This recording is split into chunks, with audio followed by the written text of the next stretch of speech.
இந்த அம்மா கிட்ட கேட்கலாம். அம்மா அம்மா பயங்கரமாக பசிக்குதுங்கம்மா. நான் வேறு வெளியூருக்காரங்கம்மா. நான் இந்த ஊருக்கு புதுசு. லைனுக்கு போனால் கொஞ்சம் காசு இருந்த காசு பெட்ரோல் அடிச்சிட்டேன். வண்டி வேறு ட்ரையாக இருந்ததுன்னு.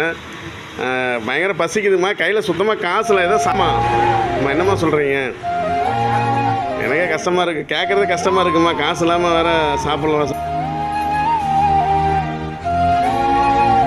அம்மா ஆமாம்மா ஆமாம் என்னம்மா இல்லைம்மா காசு இல்லைன்னு சொன்னேன். அம்மா குழம்பு ஊற்றாது காசு இல்லைன்னு சொன்னாங்கம்மா.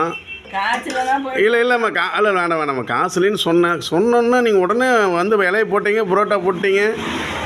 எவ்வளோ பெரிய நல்ல மனசுங்கம்மா. இந்த மாதிரி நிறைய பேருக்கு நீங்கள் இந்த மாதிரி பண்ணியிருக்கீங்களாம்மா? எவ்வளோ நல்ல மனசுங்கம்மா. ஊற்ற வேண்டாம் எவ்வளோ நல்ல மனசுங்கம்மா.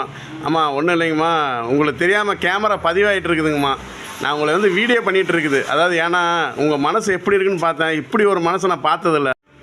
அம்மா நான் சாப்பாடும் கொண்டு வந்துட்டேன். உங்களுக்காக நான் புரோட்டா சாப்பிட்றேன், சரிங்களா? அம்மா இந்தாங்க ஒரு புரோட்டா சாப்பிட்டேன். இந்தாங்க சாப்பிட்டதுக்கு இந்தாங்க. அம்மா இந்த காசு வைங்க. பரவாயில்ல வைங்க. சரி ஆமாம்மா வைங்கம்மா. நீங்கள் வாங்கிட்டீங்கன்னா தான் என் மனசு ஆறும். இந்தாங்க வைங்க. அம்மா நீங்கள் அப்படிலாம் சொல்லாதீங்கம்மா. நீங்கள் நீங்கள் வாங்கிட்டீங்கன்னா தான் என் மனசு ஆறும். எப்படி ஒரு வேணாம்மா.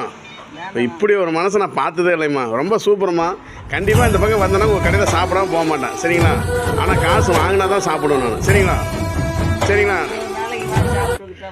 கண்டிப்பாக அம்மா உங்கள் நல்ல மனசை நான் வரவேற்கிறேன். கண்டிப்பாக சொன்னேன் உங்களுக்கு நல்லபடியாக வியாபாரம் நல்லா ஓடும். உங்கள் நல்ல மனசு ரொம்ப வரவேற்கிறேன். ஆனால் வயிறு நம்ப சாப்பிட்டேன். ஆனால் காசு மட்டும் வாங்க மாட்டேங்கிறேன். அதுதான் எனக்கு கஷ்டமாக இருக்குது.